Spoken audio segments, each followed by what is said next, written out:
Andhra university ఎవరైతే కాలేజీకి వెళ్లకుండా డిగ్రీ పొందాలనుకుంటారో వాళ్ళకి మంచి ఆఫర్స్ ప్రొవైడ్ చేస్తుంది. MBA, MCA, MA and BCom కోర్సెస్ని ఆన్లైన్ డిగ్రీ ప్రోగ్రామ్ ద్వారా మీకైతే ప్రొవైడ్ చేస్తుంది. ఎవరైతే వాళ్ళ ఎడ్యుకేషన్ క్వాలిఫికేషన్ ఇంకొక స్టెప్కి తీసుకెళ్లాలనుకుంటారో వాళ్ళకి ఇది చాలా యూజ్ అవుద్ది. దీనికి సంబంధించిన లింక్స్ అన్నీ కూడా నేను డిస్క్రిప్షన్లో ప్రొవైడ్ చేశాను. ఆ లింక్ మీద క్లిక్ చేసి మీ డీటెయిల్స్ ఇవ్వడం ద్వారా వాళ్ళు మిమ్మల్ని కాంటాక్ట్ అవుతారు. మీకు ఏమైనా ఇంకా డౌట్స్ ఉంటే క్లారిఫై చేసుకోవచ్చు అండ్ జాయిన్ అవ్వచ్చు కూడా. ఆంధ్ర యూనివర్సిటీ అనేది 2 తెలుగు రాష్ట్రాల్లో చాలా పాపులర్ అయిన యూనివర్సిటీ అండి. ఈ యూనివర్సిటీలో మీరు ఇలా ఆన్లైన్ డిగ్రీ ప్రోగ్రాంలో జాయిన్ అవ్వడం ద్వారా మీరు ఆన్లైన్లోనే చదువుతూ, కాలేజీకి వెళ్లకుండా ఆన్లైన్లోనే చదువుతూ మీరు డిగ్రీ పట్టా పొందొచ్చు. ఇందులో జాయిన్ అవ్వడం ద్వారా మీకు ఈ బుక్ ఇస్తారు, స్టడీ గైడ్ చేస్తారు, ప్రాక్టీస్ టెస్ట్లు ఉంటాయి అండ్ డిస్కషన్ ఫోరమ్స్ కూడా నిర్వహిస్తారండి. చాలా తక్కువ సీట్లే ఉన్నాయి, ఎందుకంటే చాలామంది జాయిన్ అవుతున్నారు. దీనికి సంబంధించిన లింక్ నేను డిస్క్రిప్షన్లో ప్రొవైడ్ చేశాను. ఎవరైనా ఖచ్చితంగా చదవాలి అనుకుంటే నేను మాత్రం ప్రతి ఒక్కరికి సజెస్ట్ చేస్తాను, ఎందుకంటే ఇవి ఫ్యూచర్ కోర్సెస్ అనమాట. ఎంబీఏ, ఎంసీఏ, ఎంఏ అనేవి ఇంట్రెస్ట్ ఉండే వాళ్ళు మాత్రం కిందన డిస్క్రిప్షన్లో లింక్ ఇచ్చాను. ఆ లింక్ ద్వారా మీరు డీటెయిల్స్ ఇస్తే వాళ్ళు మిమ్మల్ని అప్రోచ్ అవుతారనమాట, ఆంధ్ర యూనివర్సిటీ వాళ్ళు. ఓకేనా, గుర్తుపెట్టుకోండి, MBA, MCA, MA, BCom online degree programme కింద ఈ కోర్సెస్ ప్రొవైడ్ చేస్తున్నారండి. ఇవాళ వీడియోలో మనం వచ్చేసి 19th December 2023కి సంబంధించిన కరెంట్ అఫైర్స్ గురించి డిస్కషన్ చేద్దాం. కాబట్టి ఈ వీడియో ఎండ్ వరకు చూడడానికి ట్రై చేయండి. చాలా ఇంపార్టెంట్ టాపిక్స్ ఉన్నాయి, వాటన్నింటినీ కూడా ఈ వీడియోలో మనము క్లారిటీగా డిస్కషన్ అయితే చేద్దాం. సో మన ఫస్ట్ క్వశ్చన్ చూసుకుంటే, ఛత్తీస్గఢ్ రాష్ట్ర అసెంబ్లీ స్పీకర్గా ఎవరు ఎన్నికయ్యారు? ఆన్సర్ వచ్చేసి రమణ్ సింగ్ అండి. ఛత్తీస్గఢ్ మాజీ ముఖ్యమంత్రి రమణ్ సింగ్ అసెంబ్లీ స్పీకర్గా ఏకగ్రీవంగా ఎన్నికయ్యారు. ఆ రాష్ట్రానికి 71 ఏళ్ల రమణ్ సింగ్ను స్పీకర్గా ఎన్నుకోవాలని ముఖ్యమంత్రి విన్షు దేవ్సాయ్ ప్రతిపాదించగా డిప్యూటీ సీఎం అరుణ్ సావో మద్దతు ఇచ్చారు. రమణ్ సింగ్ 2008, 2013, 18, 23లో వరుసగా 4 సార్లు రాజ్నంద్గావ్ స్థానం నుంచి విన్ అయ్యారండి ఆయన. సెకండ్ వన్, కూనో వన పండుగ ఏ రాష్ట్రంలో నిర్వహించబడింది? సో ఆన్సర్ వచ్చేసి మధ్యప్రదేశ్ అండి. మధ్యప్రదేశ్లోని షియోపూర్ జిల్లా శివార్లలోని రాణీపురా గ్రామంలో 5 రోజులు కూనో వన పండుగ అయితే ప్రారంభించింది. సో మనందరికీ తెలుసు కదా, కూనో నేషనల్ పార్క్, అండ్ దాన్ని బేస్ చేసుకొని ఈ ఫెస్టివల్ నిర్వహిస్తున్నారు. వన్యప్రాణుల ప్రేమికులకు అండ్ పర్యాటకులకు ఆకర్షించడానికి ఈ ఫెస్టివల్ని అయితే కండక్ట్ చేస్తున్నారండి. ఈ 5 రోజులు కూనో ఫారెస్ట్ ఫెస్టివల్ December 17 నుండి 21 వరకు కండక్ట్ చేస్తారు. ఈ ఈవెంట్ విభిన్న వృక్షజాలం, జంతుజాలం, కూనో ఫారెస్ట్ యొక్క ప్రాముఖ్యతను హైలైట్ చేస్తారు అందులో. అండ్ స్థానిక కళలు, చేతి పనులు, జానపద సంగీతం, నృత్య రూపాలు, సాహస క్రీడలు కూడా ఇందులో ఉంటాయండి. తర్వాత third one, CM with people కార్యక్రమాన్ని ఏ రాష్ట్ర ముఖ్యమంత్రి ప్రారంభించారు అంటే తమిళనాడు అండి. చూడండి, సీఎం విత్ పీపుల్ అంటే ముఖ్యమంత్రి ప్రజలతో అని అర్థం. ఈ కార్యక్రమాన్ని తమిళనాడు ముఖ్యమంత్రి ఎంకే స్టాలిన్ గారు కోయంబత్తూర్ రామకృష్ణ కాలేజీలో స్టార్ట్ చేశారు.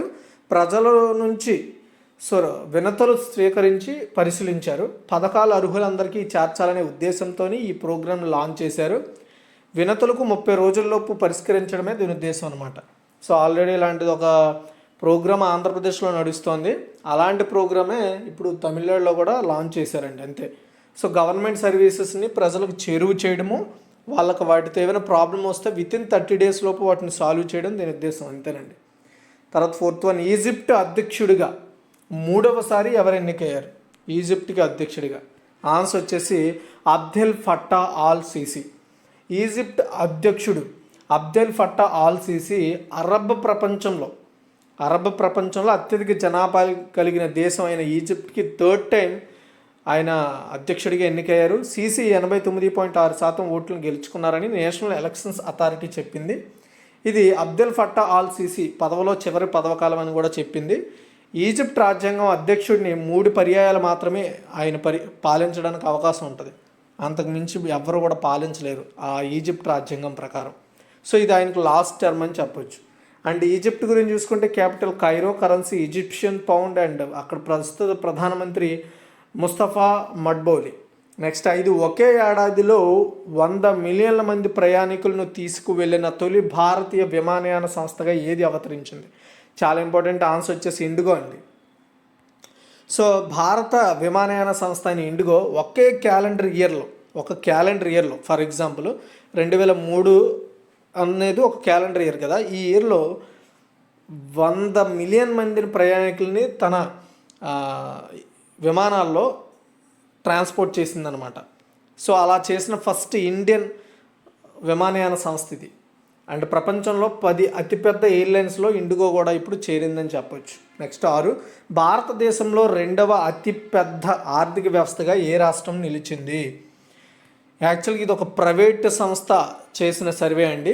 జీడిపి ప్రకారము, ప్రజెంట్ జీడిపిస్ ప్రకారము వాటికి ర్యాంకింగ్స్ ఇచ్చింది. అందులో టాప్లో ఉత్తరప్రదేశ్ ఉందండి. ముఖ్యమంత్రి యోగి ఆదిత్యనాథ్ ఒక టార్గెట్ పెట్టారు. ఏంటి, 2027 నాటికి 1 ట్రిలియన్ మార్కును మనం చేరుకోవాలని చెప్పారు ఆయన ఒకనొక కార్యక్రమంలో. దాంట్లో భాగంగా ఉత్తరప్రదేశ్ తమిళనాడుని అధిగమించి మన ఇండియాలో 2వ అతిపెద్ద ఆర్థిక వ్యవస్థగా నిలిచింది. మరి ఫస్ట్ది ఏంటి అంటే మహారాష్ట్ర అండి.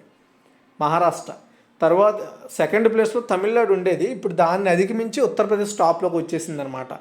సో ఉత్తరప్రదేశ్ ఇప్పుడు దేశ స్థూల జాతీయోత్పత్తి అంటే జీడిపిలో ఇంగ్లీష్ ఫామ్ ఎవరికైనా తెలిస్తే కామెంట్ చేయండి. ఇప్పుడు 9.2% వాటాని కలిగి ఉందని, 15.7% వాటాతో టాప్లో ఉన్న మహారాష్ట్ర కంటే కొంచెం వెనకబడి ఉందంతే.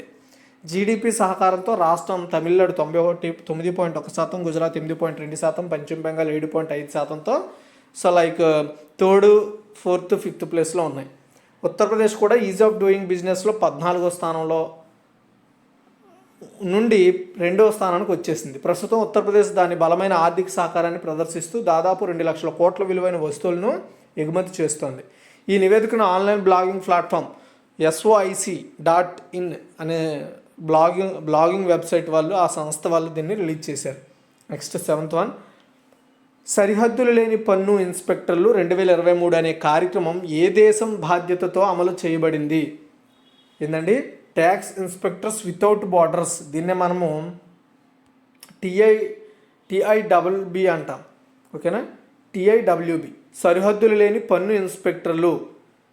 ఈ యొక్క కార్యక్రమాన్ని United Nations Development Programme UNDP, Organisation for Economic Cooperation and Development OECD కలిసి మన ఇండియాకి బాధ్యతలు అప్పచెప్పారనమాట.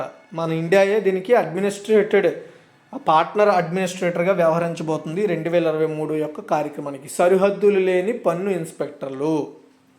ఈ ప్రోగ్రాం కోసం మన ఇండియా కొంతమంది నిపుణులు ఇస్తుందన్నమాట. యాక్చువల్గా ఈ ప్రోగ్రామ్ 2015 నుండి కండక్ట్ చేస్తున్నారు. సో దీన్ని ఒక్కొక్కసారి ఒక్కొక్క దేశానికి దీని యొక్క పార్ట్నర్ అడ్మినిస్ట్రేటివ్ బాధ్యతలు ఇస్తారు. ఇప్పుడు మన ఇండియాకి ఇచ్చారు.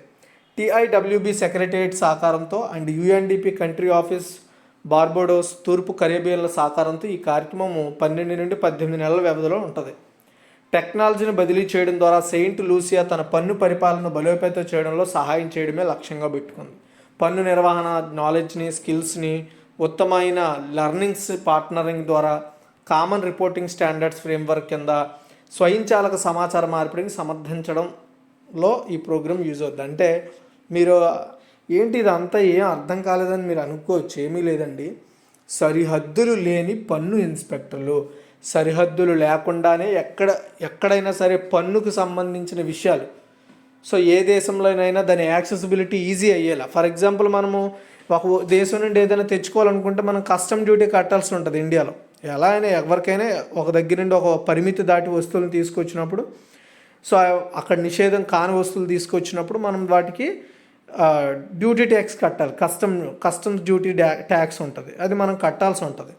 సో దాన్ని సులభతరం చేయడమే ఈ సరిహద్దులు లేని పన్ను ఇన్స్పెక్టర్లు, ట్యాక్స్ ఇన్స్పెక్టర్స్ వితౌట్ బార్డర్స్ యొక్క ప్రోగ్రామ్ మెయిన్ ఉద్దేశం. ఓకే, అంతే. అంటే ఇంకా సింప్లిఫై చేసుకోవడం ఈ ప్రోగ్రామ్స్ ద్వారా. తర్వాత 19 డిసెంబర్ 2023న గుడ్ గవర్నెన్స్ వీక్ 2023ని ఎవరు ప్రారంభించారు? డాక్టర్ జితేంద్ర సింగ్ అండి. కేంద్ర మంత్రి, సైన్స్ అండ్ టెక్నాలజీ శాఖకు మంత్రిగా ఉన్న డాక్టర్ జితేంద్ర సింగ్ గారు ఈరోజు సుపరిపాలన వారోత్సవాలను, సుశాసన్ సప్తాహ్ అంటారు హిందీలో, దాన్ని ప్రారంభించారు ఆయన. ప్రారంభోత్సవ వేడుక డాక్టర్ అంబేద్కర్ ఇంటర్నేషనల్ సెంటర్లో జరుగుతోంది. ఇందులో మహారాష్ట్ర, ఉత్తరప్రదేశ్కి చెందిన సీనియర్ ప్రభుత్వ అధికారులు, భారత ప్రభుత్వ కార్యదర్శులు పార్టిసిపేట్ చేస్తున్నారు. సుపరిపాలన వారం 2023 అనేది సుపరిపాలన సంస్కరణలు, ప్రజా ఫిర్యాదుల శాఖ ద్వారా నిర్వహించబడుతున్న వారపు ఉత్సవాల్లో వరుసగా ఈ 3rd టైం, అంటే ఇది 3వసారి నిర్వహిస్తున్నారు. సుపరిపాలన దినోత్సవం మన ఇండియాలో ఎప్పుడు జరుపుకుంటారు? ఎవరికైనా ఐడియా ఉంటే కామెంట్ చేయండి. ఆ రోజు వరకు ఈ వారోత్సవాలు కండక్ట్ చేస్తారు ఈ రోజు నుండి. ఓకే, ఆ డేట్ ఎప్పుడో మీకు తెలిస్తే కామెంట్ చేయండి. సుపరిపాలన గురించి ప్రజల్లో అవగాహన పెంచడమే దీని మెయిన్ ఉద్దేశం. తర్వాత 9 ఆర్కిటిక్కు భారతదేశం యొక్క మొదటి శీతాకాలపు శాస్త్రయాత్రను ఎవరు ప్రారంభించారంటే కిరణ్ రిజిజు. కేంద్ర భూశాస్త్రాల మంత్రి కిరణ్ రిజిజు డిసెంబర్ 18, 2023న న్యూఢిల్లీలోని మినిస్ట్రీ ఆఫ్ ఎర్త్ సైన్సెస్ ప్రధాన కార్యాలయం నుండి ఆర్కిటిక్కు భారతదేశం యొక్క మొదటి శీతాకాలపు శాస్త్రీయ యాత్రను ప్రారంభించారు. ఆర్కిటిక్ భారతీయ శాస్త్రీయ యాత్ర నవంబర్ నుండి మార్చి వరకు జరుగుద్ది. ధ్రువరాత్రుల్లో పరిశోధకులు ప్రత్యేక శాస్త్రీయ పరిశీలనలు చేయగలుగుతారు అక్కడ. ఈ ప్రాంతంలో శీతాకాలంలో చాలా రోజులు అంటే రోజుకి 24 గంటలు సూర్యరశ్మి అక్కడ ఉండదు. అలాగే ఉష్ణోగ్రతలు 0 కంటే తక్కువ ఉంటాయి. అక్కడ పరిశోధనలు చేయడమే ఈ యాత్ర యొక్క మెయిన్ ఉద్దేశం ఆర్కిటిక్ ప్రాంతంలో. నెక్స్ట్ వచ్చేసి భారతదేశం 2008 నుండి ఆర్కిటిక్లో హిమాద్రి అనే పరిశోధనా స్థావరాన్ని నిర్వహిస్తోంది. హిమాద్రి వేసవిలో ఏప్రిల్ నుండి అక్టోబర్ వరకు సైంటిస్టులు అక్కడ ఆతిథ్యం ఇస్తున్నారు. మార్చి 2022లో మినిస్ట్రీ ఆఫ్ ఎర్త్ సైన్సెస్ భారతదేశం మరియు ఆర్కిటిక్ సుస్థిర అభివృద్ధి కోసం భాగస్వామ్యాన్ని నిర్మించడం అనే పేరుతో భారతదేశం యొక్క ఆర్కిటిక్ విధానాన్ని అక్కడ ఆవిష్కరించిన విషయం అంటే ఇక్కడ ఆవిష్కరించారనమాట 2022లో. అంటే భారతదేశము ఆర్కిటిక్ ప్రాంతం యొక్క అభివృద్ధిని ప్రోత్సహించడంలో భారతదేశం యొక్క ప్రాముఖ్యతను హైలైట్ చేయడం ఈ ప్రోగ్రాం మెయిన్ ఉద్దేశం. తర్వాత 10 ఇటీవలే ఆసియన్ డెవలప్మెంట్ బ్యాంకు భారతదేశంలో ఇండస్ట్రియల్ కారిడార్ డెవలప్మెంట్ ప్రోగ్రాం కోసం ఎన్ని $1 మిలియన్ రుణాన్ని ఆమోదించింది అంటే $250 మిలియన్ అండి. ఇండియాలో Asia development bank industrial corridor development programme sub programme 2 కింద అంటే ఇప్పటికే ఆల్రెడీ కొంత ఈ ప్రోగ్రాంకి డబ్బులు ఇచ్చింది ఏడీబీ. దాని కిందని కూడా పనిచేయడానికి ఇంకొక $250 మిలియన్ రూపాయలను రుణం కింద ఇవ్వడం కోసం 2 దేశాల మధ్య ఒప్పందం జరిగింది. దీని ద్వారా మన ఇండియాలో ఇండస్ట్రియల్ డెవలప్మెంట్ అనేది చాలా స్పీడ్గా జరుగుద్ది. దీని ద్వారా ప్రతి ఒక్కరు కూడా ఉద్యోగాలు పొందగలుగుతారు అండ్ మన ఇండియాలో ఎకానమీ కూడా బాగా డెవలప్ అవుతుందన్నమాట. ఓకేనా, సో అది గుర్తుపెట్టుకోండి. నెక్స్ట్ 11 ఖేలో ఇండియా క్రీడలు 2024 ఏ రాష్ట్రంలో నిర్వహించనున్నారంటే తమిళనాడు అండి. సో చూడండి 2024 ఏడాది జనవరిలో తమిళనాడులో ఖేలో ఇండియా క్రీడలు స్టార్ట్ అవుతాయి. జనవరి 19 to 31 వరకు కూడా చెన్నై, కోయంబత్తూరు, మదురాయ్, తిరుచిలో ఈ స్పోర్ట్స్ని కండక్ట్ చేస్తున్నట్లుగా ఈరోజు తమిళనాడు ప్రభుత్వం అనౌన్స్ చేసింది. తమిళనాడు ప్రభుత్వం అనౌన్స్ చేసింది. ఇంతకుముందు సెంట్రల్ గవర్నమెంట్ అనౌన్స్ చేసింది. ఈ ఈవెంట్లో అంటే ఇది ఒక రిమైండ్గా మళ్ళీ ఇది క్వశ్చన్ పెట్టాను ఆల్రెడీ దీని గురించి చెప్పేసి. అండ్ ఈ ఈవెంట్లో ఈ 5,500 మందికి పైగా క్రీడాకారులు, 1,600 మందికి పైగా కోచ్లు అందులో పాల్గొంటున్నారు. 27 రకాల క్రీడలు ఇక్కడ ఆడతారు. 1000 మందికి పైగా రెఫరీలు, 1,200 మంది వాలంటీర్లు ఇందులో పాల్గొంటారు. ఖేలో ఇండియా గేమ్స్లో తొలిసారిగా స్క్వాష్ను ఈ గేమ్లో చేరుస్తున్నారు. అంటే ఇక్కడ ఆడబోయే గేమ్స్లో చేర్చుతున్నారు అనమాట. నెక్స్ట్ 12 ఐపీఎల్ చరిత్రలో 2వ అత్యంత ఖరీదైన ఆటగాడిగా నిలిచిన పాట్ కమిన్సన్ను ఏ జట్టు కొనుగోలు చేసిందంటే సన్ రైజర్స్ హైదరాబాద్ అండి. గుర్తుపెట్టుకోండి, ఈ ఐపీఎల్ ఆక్షన్లో అత్యధికంగా అమ్ముడైన వ్యక్తి మిచెల్ స్టార్క్ అండి. ఈయన్ని కోల్కతా నైట్ రైడర్స్ కొనుక్కుంది. 24.75 కోట్లకు కొనుగోలు చేసింది ఈయన్ని. ఈయన అత్యంత ఖరీదైన ఆటగాడు. ఆయన తరువాత సన్ రైజర్స్ హైదరాబాద్ వచ్చేసి పాట్ కమిన్సన్ను 20.5 కోట్లకు కొనుగోలు చేసింది. ఈయన సెకండ్ హైయెస్ట్ ప్లేయర్ అనమాట. హైయెస్ట్ అమౌంట్కి కొనుగోలు చేయబడిన వ్యక్తి ఆటగాడు ఈయన. ఆయన్ని ఎవరు కొనుగోలు చేశారు? Sun Risers Hyderabad. ఫస్ట్ పర్సన్ని కోల్కతా నైట్ రైడర్స్ కొనుగోలు చేసింది. అది తర్వాత 13 గోవా విమోచన దినోత్సవం ఎప్పుడు జరుపుకుంటారంటే డిసెంబర్ 19 అండి. 1961లో పోర్చుగీస్ పాలన నుండి రాష్ట్రం విముక్తి పొందినందుకు గుర్తుగా గోవా విమోచన దినోత్సవాన్ని జరుపుకుంటారు. ప్రతి సంవత్సరం డిసెంబర్ 19న గోవా డామన్ అండ్ డయ్యోని విమోచన దినం గొప్ప ఉత్సాహంతో వైభవంగా జరుపుకుంటారు. అక్కడ 451 సంవత్సరాల పాటు కొనసాగిన పోర్చుగీస్ పాలనకు ముగింపుగా 1961లో భారత సైన్యం గోవాను విజయవంతంగా స్వాధీనం చేసుకున్న సంఘటనలు గుర్తు చేసుకోవడానికి ఈ డేని సెలబ్రేట్ చేస్తారండి. యాక్చువల్గా మనకి స్వాతంత్రం ముందుగానే వచ్చేసింది 40sలో, కానీ పోర్చుగీస్ వాళ్ళు గోవాను చాలా కాలం మళ్ళీ పాలించారనమాట. ఒక 15 సంవత్సరాలు 14 సంవత్సరాలు. దాని నుండి మన ఇండియన్ ఆర్మీ మళ్ళీ వెనక్కి తీసుకొని పోర్చుగీస్ వాళ్ళతో దౌత్య సంబంధాలు పెంచి వాళ్ళతో డిస్కషన్ చేసి మొత్తానికి గోవాను కూడా మన భూభాగంలో కలుపుకోవడం జరిగింది. అందుకని విమోచన దినోత్సవం జరుపుకుంటారండి. ఓకేనా, సో ఇది గైస్ ఈరోజు ఒక టోటల్ కరెంట్ అఫైర్స్. ఒక్కసారి క్విక్ రివ్యూ చేస్తాను, జాగ్రత్తగా గమనించండి. ఛత్తీస్గఢ్ రాష్ట్ర అసెంబ్లీ కొత్త స్పీకర్ ఎవరు అంటే రమణ్ సింగ్. అండ్ కునో వన పండుగ ఏ రాష్ట్రంలో నిర్వహిస్తున్నారంటే మధ్యప్రదేశ్లోని కునో నేషనల్ పార్క్లో. సీఎం విత్ పీపుల్ కార్యక్రమాన్ని ఏ రాష్ట్ర ముఖ్యమంత్రి ప్రారంభించారంటే తమిళనాడు. ఈజిప్ట్ కొత్త అధ్యక్షుడిగా మూడోసారి ఎవరు ఎన్నికయ్యారంటే అబ్దెల్ ఫట్టా ఆల్ సీసీ. అండ్ ఒకే ఏడాదిలో 100 మిలియన్ల మంది ప్రయాణికులను తీసుకువెళ్లిన తొలి భారతీయ విమానయాన సంస్థ ఇది అంటే ఇండిగో. భారతదేశంలో రెండవ అతిపెద్ద ఆర్థిక వ్యవస్థగా ఏ రాష్ట్రం నిలిచిందంటే ఉత్తరప్రదేశ్. సరిహద్దులు లేని పన్ను ఇన్స్పెక్టర్లు 2023 అనే కార్యక్రమం ఏ దేశం బాధ్యతతో అమలు చేయబడుతుందంటే భారతదేశము. అంటే 19 డిసెంబర్ 2023 గుడ్ గవర్నెన్స్ వీక్ 2023 ఎవరు ప్రారంభించారంటే డాక్టర్ జితేంద్ర సింగ్. ఆర్కిటిక్ భారతదేశం యొక్క మొదటి శీతాకాలపు శాస్త్రయాత్రను ఎవరు ప్రారంభించారంటే కిరణ్ రిజిజు. ఇటీవల ఆసియన్ డెవలప్మెంట్ బ్యాంక్ మన ఇండియాలో ఇండస్ట్రియల్ కారిడార్ డెవలప్మెంట్ ప్రోగ్రామ్ కోసం ఎన్ని మిలియన్ల డాలర్ల రుణాన్ని ఆమోదించిందంటే $250 మిలియన్. ఖేలో ఇండియా క్రీడలు 2024 ఏ రాష్ట్రంలో నిర్వహించనున్నారంటే తమిళనాడు. ఐపీఎల్ చరిత్రలో రెండో అత్యంత ఖరీదైన ఆటగాడిగా నిలిచిన పాట్ కమిన్స్ అని ఏ జట్టు కొనుగోలు చేసిందంటే సన్ రైజర్స్ హైదరాబాద్. గోవా విమోచన దినోత్సవం ఎప్పుడు జరుపుకుంటారంటే December 19. Thanks for watching guys.